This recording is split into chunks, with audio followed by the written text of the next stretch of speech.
The English Touring Opera Company has dropped half of its musicians in the name of diversity. Many of those musicians were long-standing members of the ETO orchestra, but it says it's prioritizing increasing diversity in the orchestra. That is in line with the firm guidance of the Arts Council. Man, what is this? Can you talk to us about this? I can. This is one of the things that happens when you overcorrect, when you swing the pendulum too far and do things that honestly nobody really asked for. Like, this is not what people ask for. A lot of times when people just say buzzwords like diversity, they're just talking about different skin colors that think the same. That's not diversity. Diversity is also diversity of the mind. So if you have some tech company in San Francisco and they all talk about diversity and, hey, we have this Asian guy who thinks the same way as this black guy and this black guy who thinks the same way as this white woman, like this, you guys just look different. You think the same though. Facts. So when it happens this way, it just misses the mark. What people are really saying, or should be saying, is that they just want to be treated based off their merit. If you don't want to be treated based off your merit, then you're not really for all this diversity, inclusion, all that stuff. You imagine working at a job and you have to have some sort of thought in your mind that you somehow got hired because of a diversity initiative. Who really, like, what upstanding, honorable person really wants that job that had a diversity and inclusion initiative? You're going to be second guessing yourself all this time about, hey, did I get this because I'm good?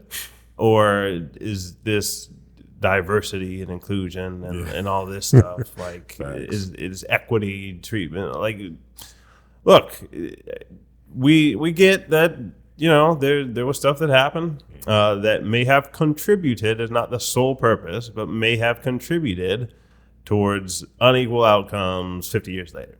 All right. There are still other things that may arguably have had a bigger impact than some of the laws.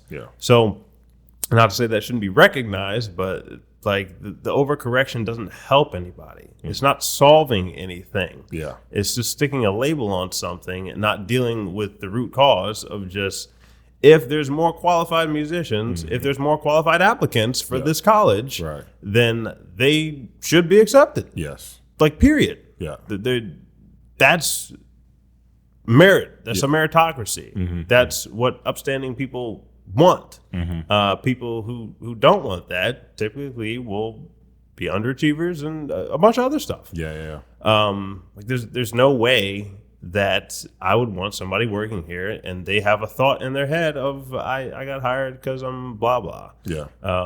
Nor would I ever want, like, Asian students suing universities because like, hey, we did all this stuff, but like, we're being punished because of our culture. Like, I don't want that extreme either. The problem that happens with a lot of this is people only are able to view it through their lens.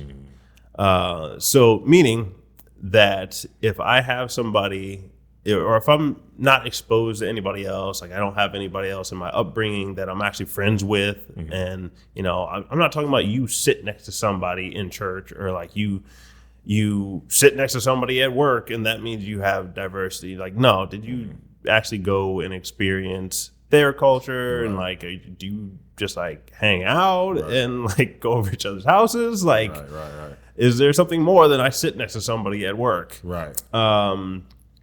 That way, I've found is the best way to just like be able to appreciate other cultures and stuff like that. But also bring it back to, here's this meritocracy. If everybody just evaluated applicants based off the meritocracy, it would be what everybody wants. That's right.